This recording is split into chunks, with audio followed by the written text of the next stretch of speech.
How's it going, wrestling fans? Thanks for tuning into this episode of the Wrestle Report, episode 9, with Phil and Don. I'm Phil. I'm Don. We got a late night recording going here. Monday night, the night 2 of the 2020 draft for WWE has just ended. So we figured we would just do a show all on that between the two nights. And I got mixed feelings on this, the way they did the whole thing. But before we get to any of that, quick little PSA I got to put out there. The channel last week hit 100 subscribers. So I just wanted to real quick. This is my first episode since we've hit the number. So I wanted to say to everybody, thank you. I appreciate the support. Whether you're watching the regular Phil Talk Sports episode, you're watching the Wrestle Report, you're watching both. I just appreciate, you taking time out of your day. There's 1.5 million podcasts out there. So if you listen to any of mine, if you listen to all of mine, either way, it's appreciated. And Don, I appreciate you helping me getting the second show off the ground, and it's been a lot of fun. So I appreciate you too, brother. Oh, man, it's awesome, bro, and congratulations to you, bro. 100 is a milestone, man. Hey, let's get that bad boy to 200. Exactly. We're on the road. We're on the road to 200. Let's keep on stacking up, baby. Yeah, we're on the road to 200. We're at 104, I think, right now. So we're already, we're making our way towards it. So there we go. So again, thank you guys. I really appreciate it. So again, I'm back on the draft here. We're gonna start with Friday Night SmackDown. Had night 1. There was 4 rounds because it's a 2-hour show. Tonight had 6 rounds. Not really gonna talk about the matches per se that took place. Just really the picks, unless it really comes up. So I just want to talk about the format of the draft this year. WWE has kind of tinkered with it. It's the same general idea, but the thing that confused me about this year is you could draft people that were already on your show to, keep them there. So, the first round was SmackDown's first pick was Universal Champion Roman Reigns, and then Raw's pick was WWE Champion Drew McIntyre. And I get that, but that goes without saying. I appreciate the whole, you could steal people if you decide to pick them.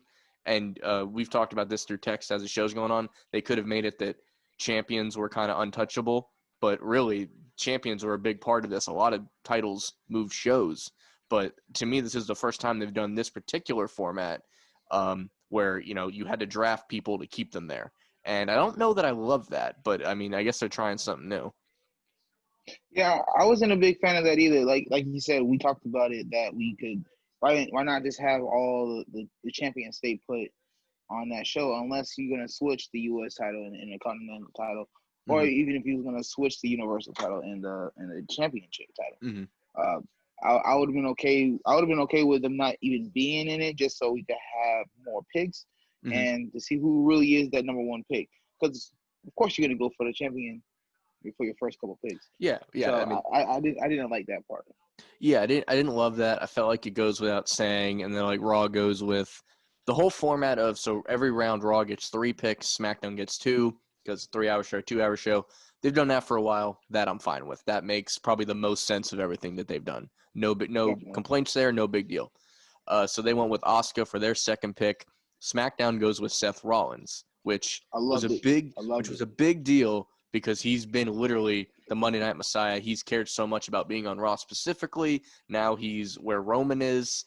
The 2 members of the Shield that are still in this company on the same show. Definitely a big eye pop because obviously that first little go around, it was obvious you're just going to take your champions. And Asuka, also obvious, you take your women's champion. Seth Rollins was really the first, okay, we got moving, we got shaken. You already said you loved it. I'm intrigued on what they're going to do with him on SmackDown. Oh, definitely, man. Before tonight, I was kind of hoping that, okay, we could get a Seth Rollins versus Matt Riddle program. But then, of course, stuff happens, spoiler alert. And then, of course, I liked it just because, it would have took him away from the whole Rey Mysterio thing. But, we can't always have great things sometimes, I guess. Right? Yeah, we'll get there, too. Raw's third pick in the first round, the Hurt Business. And if there was ever a pick that you had to use to keep guys on your show, this is where you use it. Because the Hurt Business, to me, the best thing going in WWE is those 3, now 4 guys, is the Hurt Business. They're staying on Raw. Makes perfect sense to keep them there. Had they went to SmackDown, that just means I'm going to watch SmackDown more because the Hurt Business is one of the few things that bring me to my TV when it comes to regular WWE programming. And even if I miss the Oh, yeah. show, I got to go on YouTube and see what the Hurt Business did this week. So, like, I'm glad that they are first round talent in the eyes of the company. I'm Yeah. happy about that, you know? And, you know, they can use that in the storyline. Like, hey, yeah, man, we got picked up before you did, you know? I'm 100% okay with it. I love the Hurt Business. Great team. And like you said, they are one of the best things that are going on right now in WWE at This this current does moment. go with one of the rules that they've kind of implemented is you can take tag teams or factions or groups at one pick, or if you so choose, you can kind of individually pick, and that becomes a story later. Oh yeah. But in a way, there's still a little issue with that because like one thing we find out pretty early, NXT was not a factor in this draft, which neither of us are happy about. And if you were truly about making your brand better, how was your number one pick just, all right, I'm taking the Undisputed Era? You know, like just take all four dudes and put them on either show. Like that's, you know, if you're using common sense, that's the best pick you could make. I don't care if your Oh yeah. champion gets pulled. Like you guess what? You get four future world champions right there. So like if NXT was Definitely. a factor, they would have had to be number one picks. And the fact that you could take them Oh, all at once has got to be the biggest. That's like saying, you know, in the NFL draft, like, oh, I'm going to take Alabama's entire offensive line with one pick. It's, you know, it'd be beautiful. Like, you know, you can't do that, but the way WWE is, you technically could.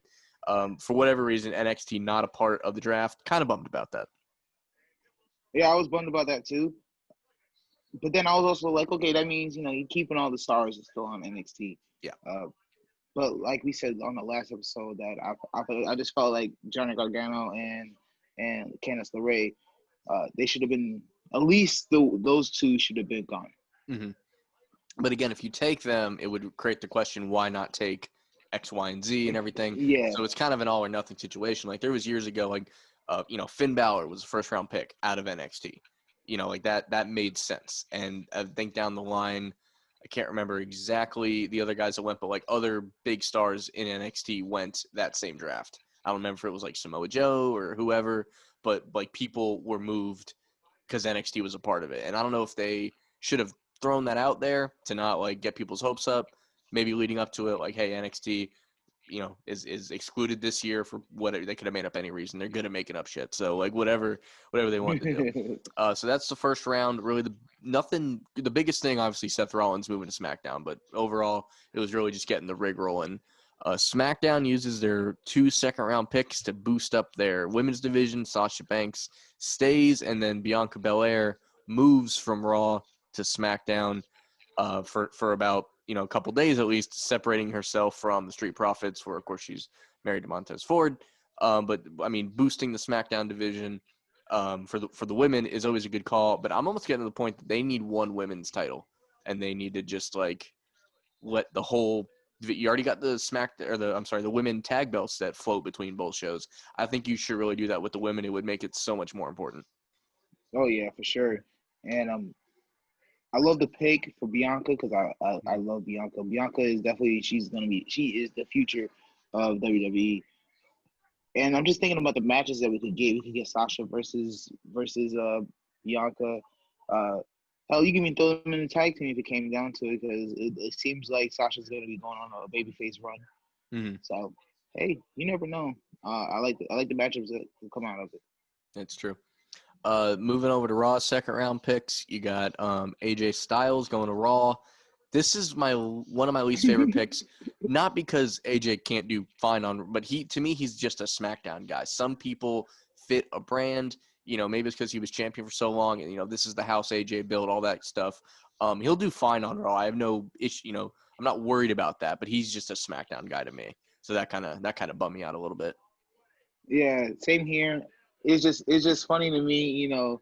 So, AJ Styles gets traded to SmackDown because of Heyman, Mm-hmm. supposedly because of Heyman, and then the draft comes and he's right back onto Monday Night Raw. So I mean, it is what it is. I mean, AJ Styles can do no wrong. He's great still From on what either I show. understand, this is AJ's going to be his last contract. Like we've heard that from a lot of things, and basically having to work Fridays SmackDown, he's missing a lot of his kids like sporting events. So I've heard that the move was so that he could at least be there on the weekends for his kids' like sporting events, and that's a noble enough reason. Oh yeah, for AJ's sure. a I'm all goddamn for it. legend. Yeah, if that's true, then I got no problem with it. So other than Definitely. that. And then Raw uses its next picks to take Naomi and then the women's tag team champions, Shayna Baszler and Nia Jax, again, boosting their women's division. So, I mean, it was nice to see them. There was a one woman picked in the first round and then 1, 2, 3, 4 picked in the second round, proving that, yes, this matters to us. So, like, a good message right off the bat in round 2. Oh Round yeah, 3. Naomi is awesome. I love Yeah. Naomi. Round 3 is where it gets a little hazy. So we'll start. I think I'll start on Raw. So Ricochet stays on Raw. Good for him. Mandy Rose stays on Raw. Right? She was on Raw already. Yeah, See, yeah. She got traded. She got traded. This is what I hate about the whole. Your draft. You're not wasting, but using picks to keep people on your roster that are already on your roster. So like when you see a name come up, my first thought is they were already there, and it's like it takes away a little bit of the impact. But so for those two anyway, they stay where they are. Miz and Morrison was the third pick for Raw in the third round. They were on SmackDown, I'm 90% sure, and now they're on Raw.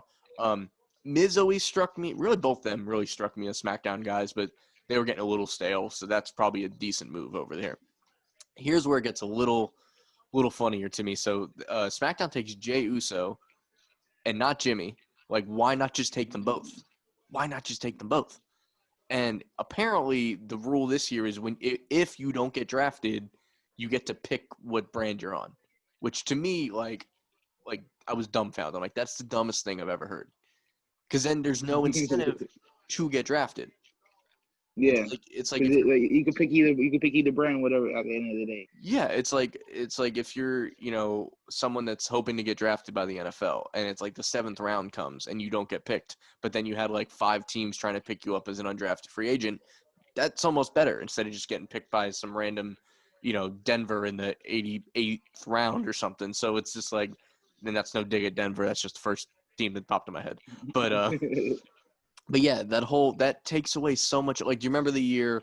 I guess it was 2 years ago now. Like when Heath didn't get drafted, Heath Slater, and they started the whole free agent thing. Like it was such a big deal that he didn't get picked. And like you take that whole momentum. I don't know who you would have done that with this year, but like, or even have that Mr. Irrelevant thing that you have in real drafts. But the whole like, oh, if you don't get drafted, no worries, you'll just get to pick. It's like that takes away a lot of the stakes that a draft would normally have. So I had a big issue with that. And then we've been talking about last week, like some of the feuds that they have going are fine, but you're just ready for them to end. And of course, Seth Rollins goes to SmackDown, and then the goddamn Mysterios follow him to SmackDown. And I really hope that this feud is over, because honestly, I love the idea of Rey and Dominic on SmackDown. Rey's another guy; he's a SmackDown guy through and through, in my opinion. Oh yeah, for sure. So I want them on SmackDown, but like keep them the hell away from Seth Rollins now. I don't know what they're gonna do with him. Maybe he's gonna fight for after Roman when this is all over. But like I'm ready for that to be done. But I am glad that they're on SmackDown. So there's that. It gets a little hazier here in round 4, where the New Day, Kofi and Xavier win the. I'm gonna make sure I get this right. Win the SmackDown Tag Team titles, and then immediately get drafted to Raw. And then Big E gets drafted to SmackDown. This is another situation where why wouldn't you just take all 3 guys? All 3, like Yeah. I would have taken all 3 quick, man. Like, come on now, they're better with when they're freebirding the title instead of just them 2. I mean, granted, and I do want to say I'm really happy Xavier's back. He had a really nasty injury. He's been out for over a year. Love seeing him back. I don't know that we've gotten to see Xavier. He's like when they had the Freebird thing, which I love. I agree with you. I would say Xavier was the manager 80% of the time. I think that's fair to say. Now that he has to actually be in the matches, I think we're going to see a lot more of Xavier, and I'm all here for that. So that'll be cool. The combination, usually you had Kofi and Big E, you had the power and the speed. Now you have 2 quick guys. So it does pump a little bit into the New Day, knowing that Xavier has to be that guy.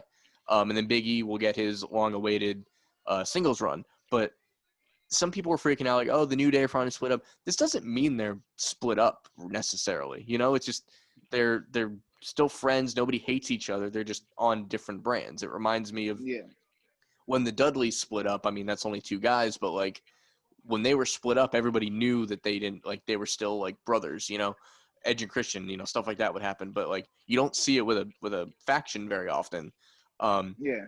I do think we will. I'm in the camp that I don't want New Day to ever split up. I think they can retire and go in the Hall of Fame together, all three of them. But if they, I don't know where this is going. Maybe it is a chance to give Big E, you know, his singles run. But it is what it is. And then SmackDown, yet again, they take Otis and not Tucker. And granted, I know Otis is way more over than Tucker. I understand that. But why? And this is actually when you found out Tucker was like, well, if I don't get drafted, I'll probably just join you on, you know, like that's when you actually learn that rule, which again took away that moment because it's like, oh, well, all right, if either he's going to Raw or he's going to pick SmackDown. So it almost took that moment away. And then Raw's round 4 ends with Dana Brooke and Angel Garza on Raw, which I'm pretty sure both of them, that's a stay on Raw pick. Yeah, my thing was like Dana Brooke and Mandy Rose are already tagged, or was already a tag team together. They got music together and everything. Like they should have been partnered together. And Raw just basically wasted a pick. I said that too, and I was like, dang man, they just gave up a pick. Basically, they should. This was the same thing that happened last year when they did Alexa Bliss and Nikki Cross when they picked each other on different rounds, and I didn't like that at all. Yeah. It was better off just doing one pick with both of them on it because they're a tag team. But you know, it's WWE. You can't, like I said, you can't expect everything right. It just makes sense. If someone's a tag team, just take them the both two at the people. same. Yeah.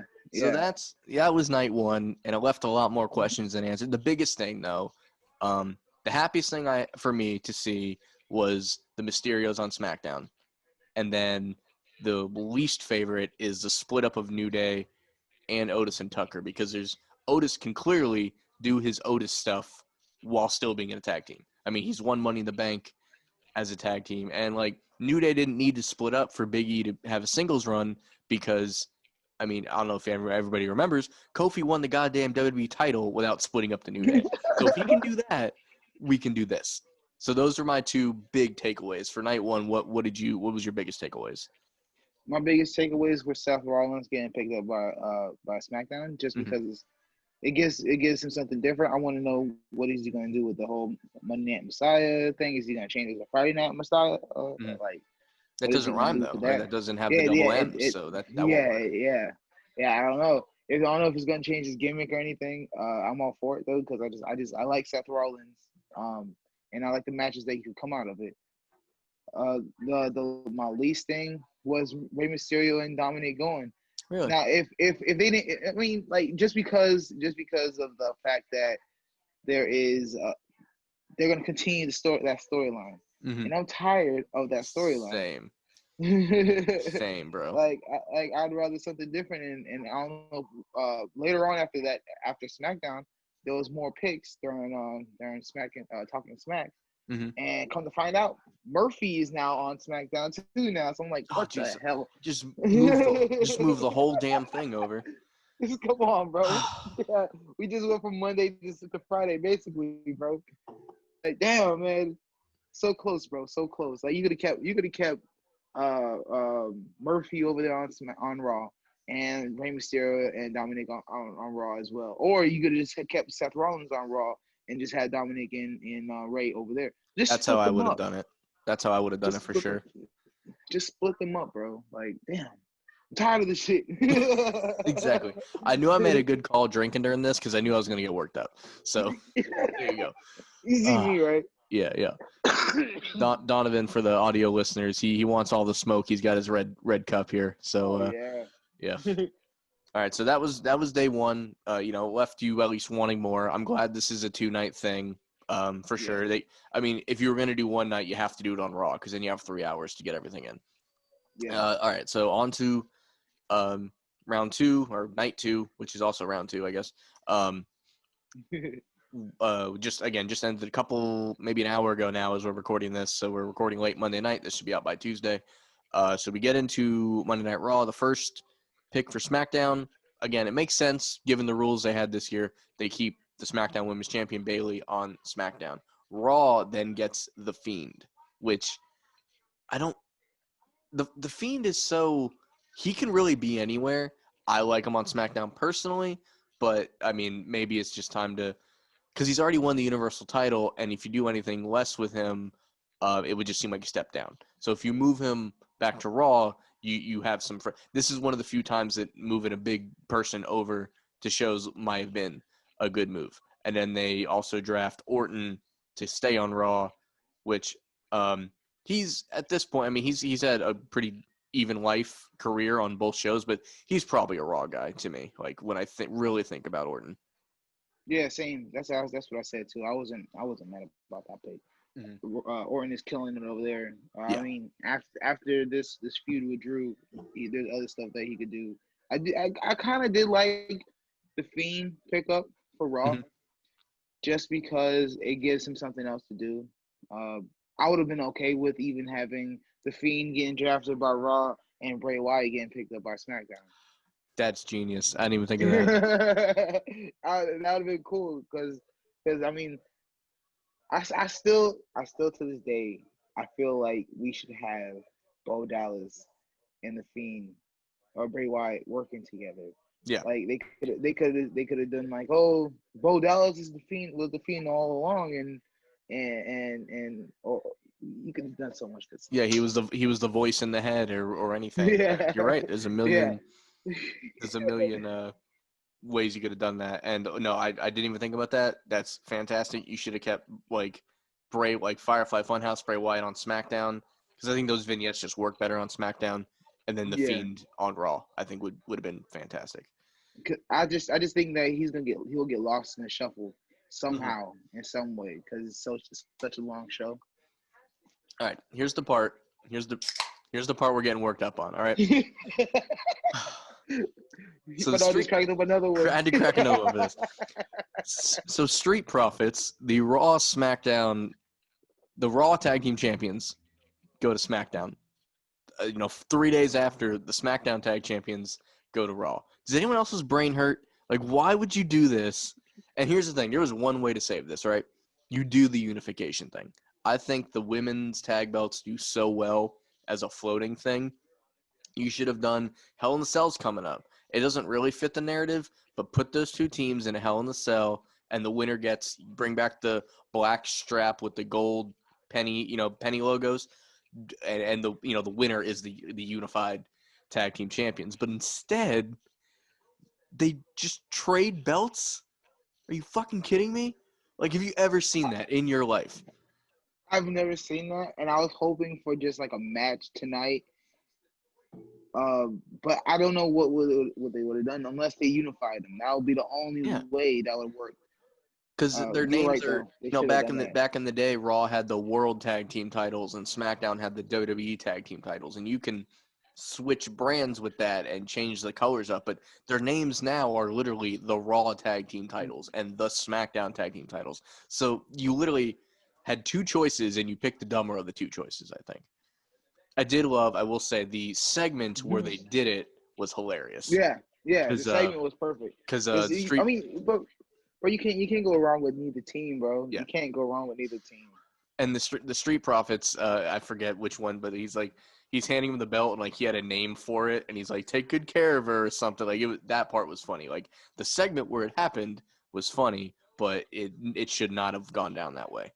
Because it just like, I'm curious how this is gonna look, because I'm someone that like loves title histories. Like I used to buy the almanacs and just like flip through like the NWA television title from the I'm just curious, like, who won what at what time and how long do they hold it. Like, I'm kind of like obsessed with titles and histories of titles.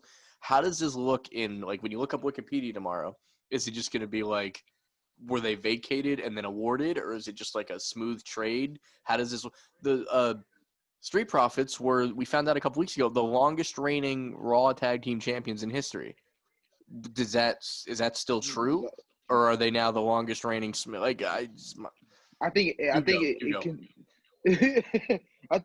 ended tonight. Their reign for Raw. So now they're gonna start day one of the SmackDown. champion. But Yeah. I will say this though, I'm okay with them going over to SmackDown. I'm okay with the Street Profits going to SmackDown. That's true. If the belts weren't involved, if it was just them going, I'm all Yes. for it for Yeah, sure. For sure. I'm definitely all for it. Mhm. Uh, and I mean, I seen it coming just because the fact that WWE likes to keep married people together. You know, Montez Ford and Bianca Belair, they're married, Sure. so you know Mhm. they kept them together. It's just it could have been done so much easier. Mhm. I think you're right. The unifying the championship a long time ago should have happened. And We not did a even Clash whole of Champions. They should have done that. A Clash of yes, Champions. 1000%. We did the whole gimmick on belts last week. Do you like? A lot of people don't love the design of the tag belts these days. Out of the blue and silver, the red and silver, and the black and gold, what's your favorite? Like, I think the black and gold design is still better off, right? Like that's how it Black should and have gold is stayed. definitely better. Yeah. Yeah, the black strap and the gold. You know, they call them the penny look, which fair play, but like I do think they look better than the raw. You know, the red and blue ones. Yeah, I mean they could have put some red inside in the on the actual title, like the gold part, Hmm. not on the straps. I would have been Yeah. okay to if you want to change the different looks, you know, Again, you like think have the back to blue in there.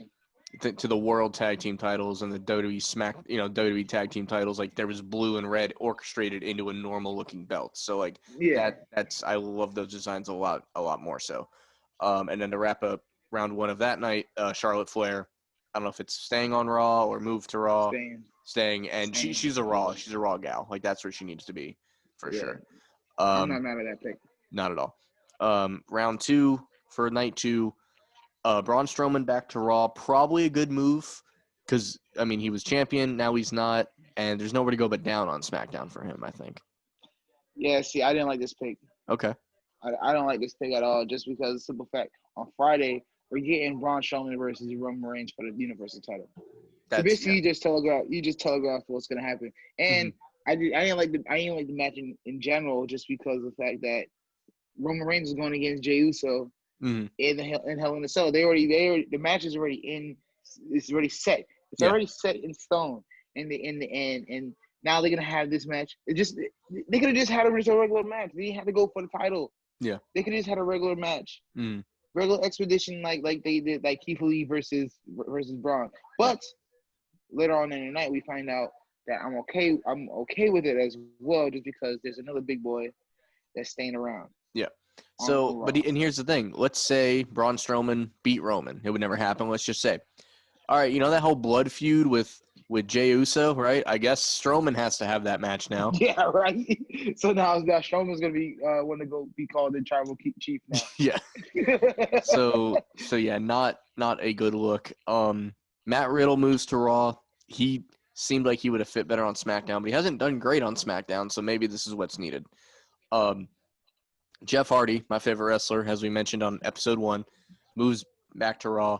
When you look at Jeff Hardy's entire career, he's definitely a Raw guy. That's how he'll be remembered. But I enjoyed him on his run on SmackDown for sure. But overall, probably works out better on Raw. And then SmackDown's picks for this round was Daniel Bryan staying there. Makes perfect sense. He is without a doubt a SmackDown guy. And Kevin Owens. Hey, Go ahead. did you catch what Stephanie said when she announced Daniel Bryan? No. She said, sorry Daniel, but you know you are a beast superstar, Oh, because he's throwing it back to when Triple H would yeah. call Daniel Bryan B a plus B player. superstar instead of A. Yeah, B Yeah. plus player instead of A Mhm. plus. But yeah, no, he definitely is a SmackDown guy. So I'm glad he stayed where he's Oh at. yeah, And then yeah. Kevin Same Owens here. makes the jump back to SmackDown. He always struck me as more of a Raw guy, but I think he's kind of ran his course. And it's good to be back there. He had a match with Alistair. Aleister Black in what I'm gonna call a when did these guys start wearing long pants match? Because I said that about both of these dudes. Because Aleister came out with the long pants. I'm like, when do you start that? And then Kevin Owens had straight jeans on. I'm like, all right, when did he start that? So this was a when did they start wearing long pants match to me? That's first ever in history too. So it was good though. It was like the street fight type situation. Yeah. Pretty good match.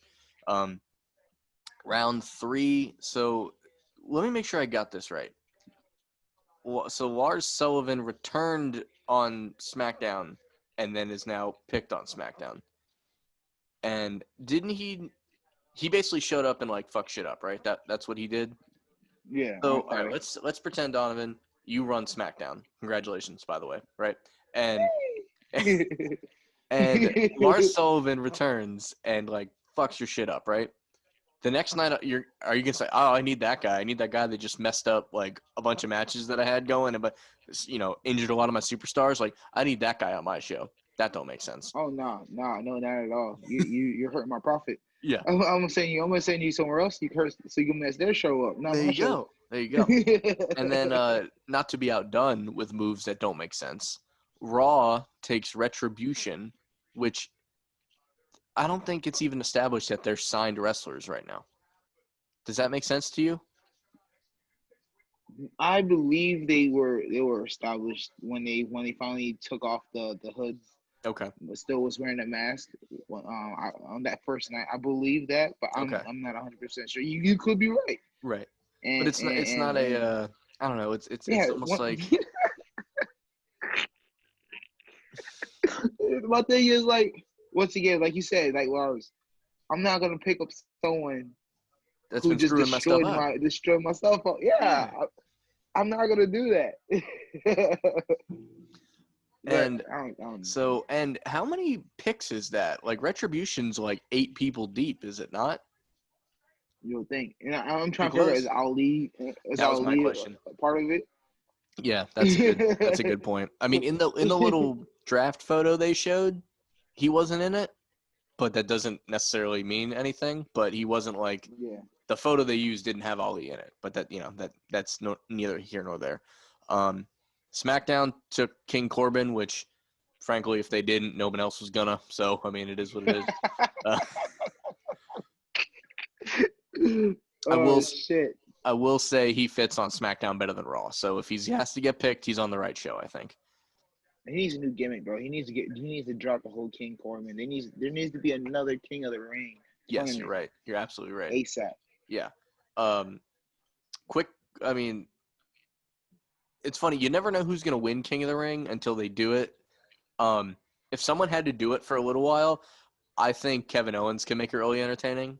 I think a King Owens is something we need in our life. Oh yeah. I think that'd be great. So if they do have one next year, let's say, like it used to be in June. I don't think they even care when they have it these days. But like if they have it in, right after WrestleMania, let's say, right?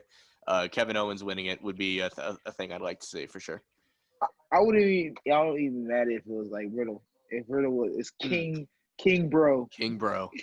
I'm here for that too. I wouldn't mind either or, bro. But Mhm. I like the Kevin Owens part because Yeah, I think he will play it off perfectly. He's one of the best on the mic, man. sure. He is one of the best on the mic. And then you teased this pick earlier, but Raw just became limitless. So Keithley stays on Raw, right? Stays on Raw. Stays Yeah. on Raw. Part of me thinks he'd fit on SmackDown, but I mean, Oh yeah. but I think he's so new to the brand that it's he's got plenty of things that he could be doing. So him being there is fine. I definitely wanted to see the Keithley versus Roman match, man. Mhm. I wanted to see it, but hey, that's also good because Roman is on a tear right now, and they're not gonna make him lose that belt just yet. Mhm. Not at least until WrestleMania. Yeah, I mean I think Keithley versus Strowman in a good build could work out. There's a couple of other big, like there's stuff for Keithley to do. So really, wherever he went, he had, the possibilities will be limitless, no pun intended, because he's so new. He's so new to the brand. So you might as well do that. And then to round out round number 3, Alexa Bliss, Sister Abigail ends up on Raw to follow the Fiend, and they had this really cool moment with was it Andrade and Vega? Andrade, yeah. And she comes out and she does the whole upside down in the ropes thing when the lights come back on. And then the one great thing about the Thunderdome and the no fans in the arena, it helps the Fiend so much because he can literally just walk into the ring and they can just not have him in the shot. And we're both camera guys, so we think about this stuff. But like, he can't just waltz down the ramp with a live crowd. They're gonna be like, oh, he's here, whatever.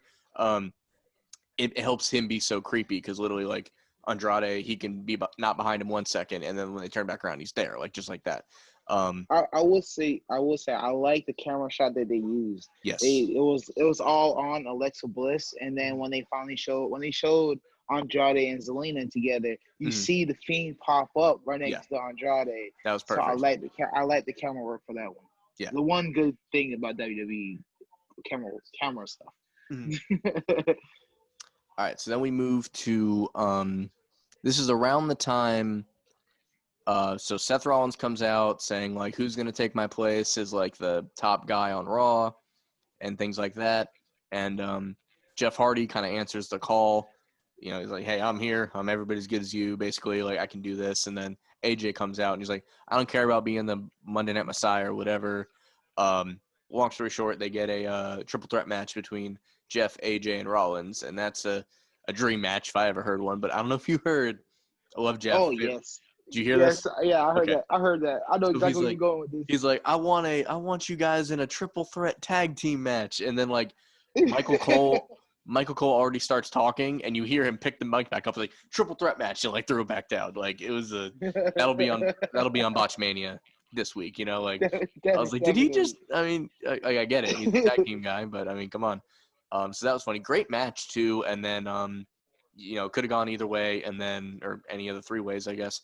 And Elias pops out, hits Jeff with a guitar, and then was it Raw or AJ? AJ pins him, right? Just kind of like lays on him while staring at Elias and pins him. Great situation. And then they interview him later, and this is actually good storytelling where they're like, you know, why'd you do that? He's like, did everybody forget when he hit me with a freaking car?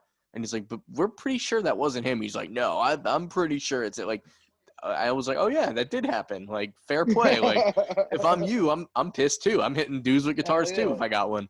So fair play to them for having a decent storyline held up there.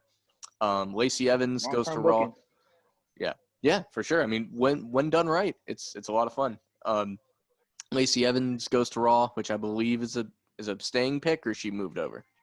She moved over. Okay, she was on SmackDown. Right. And then Sheamus also moves to Raw. So the whole Sheamus framing Jeff to Elias is still in play. So there's that, you got a story right there, bro. So there's that. You still got a story with AJ and Jeff too. Mm-hmm. Yeah, there's a whole. I mean, again, I was enjoying Jeff's time on SmackDown once they got past the like you're an alcoholic situation, like when they got rid of that part of it. So otherwise, like I like him winning the IC title was cool. His matches with like AJ and Riddle and stuff like I enjoyed his run on SmackDown, but I do think of him as a Raw guy long term. So good move on their part. And then I mentioned Sheamus. So SmackDown, here's the confusing part to me. So they take Sami Zayn to keep the IC title on SmackDown, right? So that happened. And then Cesaro and Nakamura, which they were the champs, now they're not, they pick them, and they're still kind of a faction.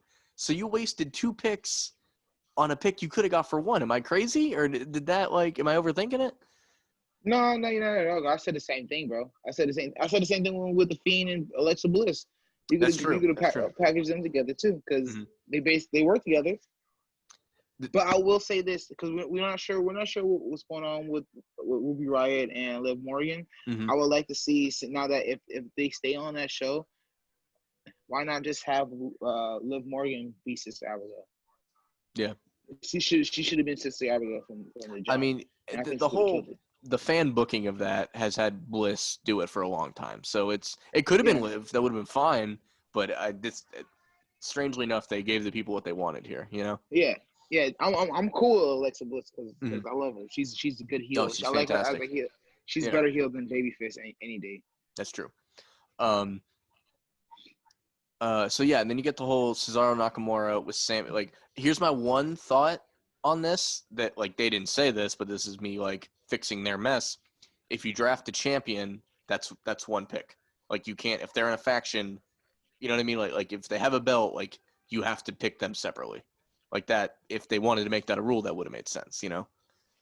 So there's that. So Sami staying on SmackDown with the IC title, good call. Now that Cesaro and Nakamura don't have the belts anymore, they might make that faction a little more fine-tuned now. Who knows? They might split them apart. Who knows?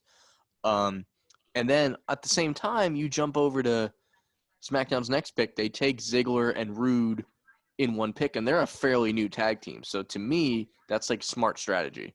It's like you're taking two guys that are kind of mid-card main event guys in one pick because they're technically a tag team. Like that was if me and you were playing like SmackDown versus Raw in GM mode, like that's a pick I make because it's like, oh, I'm getting two decent guys that are technically a tag team, and that works out. Yeah. And And then it you also get continues the feud with the Street Profits too. Yeah. Now that the Street Profits on SmackDown. and then you get Apollo Crews staying on SmackDown, so we finally separate him from the Hurt Business. And even though Ricochet is on Raw, they did run an angle that basically ends that story. So thank God for that. Thank you. So And I will say, I just want to say that I like that match with him and Cedric, and I like the whole Eddie Guerrero tribute that they did. Yeah, basically pulled in Eddie Guerrero to win. He said, if I win, we're done, and if I lose, I'll join. I'll join you guys. I almost said the inner circle. I really hope they I really do hope that they actually stick to that and Ricochet does something. I don't know what. Because what's left? I mean, Bobby Lashley is the U.S. champion, so it's like, damn, where else could he go? Right. And then R-Truth, 24/7 champ, got to keep him on Raw, right? So we can win it for another 50 times. So that works out. And then Raw takes Dabba-Kato, which is the Raw Underground guy, essentially. And correct me if I'm wrong, there hasn't been a Raw Underground in a couple weeks. Have they just kind of like that never happened? Is that where we're at here? I believe they dropped it for now just because of the whole outbreak that they had for NXT people. That makes sense. Probably just dropped it. They just dropped it for the time being. I hope they drop it all together, and I hope Dabba-Kato gets a singles push because he's a big guy, and I think I mean he's green as hell, but I think he could do something probably. He's a big guy. Him versus Keithley. Anyone? Him versus Keithley. I mean, you already saw him versus Braun, but I mean, in the actual match, you never know. I think he'll do good later on if he has more matches, of course. SmackDown rounds it out with Carmella, which solid pick for the women's division, and Aleister Black. I always felt he did a little better on SmackDown too, so good on him. Raw takes Titus O'Neil. I don't know that you. I mean, I like Titus. I don't know that you needed to take a pick on him, but I would have probably picked him up on free agency, bro. Yeah. But hey, good for Titus. I like Titus. Good for him. Exactly. Peyton Royce goes to Raw to kind of balance out the Carmella pick, and then the Mr. Irrelevant technically is Akira Tozawa because they just have to keep the 24/7 title stuff going. Overall, I don't know. It makes you think there's enough shakeup. I feel like there could have been more. I feel like there was just a lot of picks wasted keeping guys on the show and women on the shows they were already on. That'd be my biggest complaint. I think the people that actually made moves, for the most part, I liked. And even the ones I didn't were worth mentioning, like the New Day splitting up and Otis going and not Tucker. And supposedly there's going to be some compensatory picks made over the next day, apparently on the Raw post show. Some were going to be made. I was checking Twitter as we were recording, didn't see any quite yet. So if anything major comes up, we'll mention it next week. But in general, that was the draft this year. Not a fan of that whole new format, but other than that, I mean, it got us talking, got us a whole episode worth of stuff. So overall, I mean, what are your final thoughts? My final thoughts are: there's some good picks, there's some terrible picks. But I will say this: I do like the polls. I like that they separated the picks. Because at first, when I was watching SmackDown, I was like, why didn't no one pick up Bayley? And then I found out, Bayley is on the Monday night poll. Okay, I'm okay with that. I do like that they're finally switching stuff up. Because Raw has definitely been stale, but SmackDown's been running really good for the past 3-4 weeks, for the past month or so. They've been running really good. Yeah. So I want to see how this affects SmackDown, and hopefully it makes Raw a much better thing to watch. in the long run. And I really want to see Bianca Belair be a champion, man. I really do, man. Yeah. And I think that'll be a good. I mean, it's not of course Bayley versus Sasha is gonna be a Hell in a Cell, but right after, man, Bianca needs to win. If Sasha doesn't win it off of Bayley, Bianca needs to win it. And also, where is the women for SmackDown? Where's the women to SmackDown, bro? There's only 4. I only saw 4 picks. I think I texted you that too. I was like, yo, man, what happened to all the women? There's SmackDown. Oh, yeah, they got Carmella. They got Carmella. They got Bianca. They got Sasha. They got Bayley. That's it. Yep. Is Billie Kay gonna go over there? Is Natty gonna go over there? I mean, Lana didn't get picked up either. Is Lana gonna go over there? I could see Natty being one of these picks that get mentioned later because she's a name that everybody knows. So we might get an answer for that. But I mean, I agree. There could have been a little more. Again, you could make more women picks if you didn't have to waste picks picking up someone already on your brand. Like that's, it just seemed like a waste. Come on, man. Yeah. But overall, guys, that was the draft.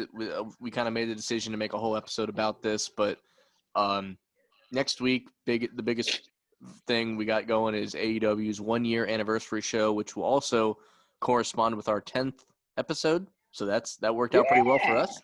So we've reached the Ty Dillinger, number 10, coming at you next week. Baby. Yeah, so that was the draft. Let us know. Use the hashtag WrestleReportPod. What did you think of the draft? What picks did you like the most? What picks didn't you? Are you pissed that New Day had to split up for a while? Let us know. We want to talk to you.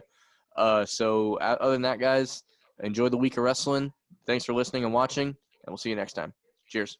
Thanks again for 100. Cheers.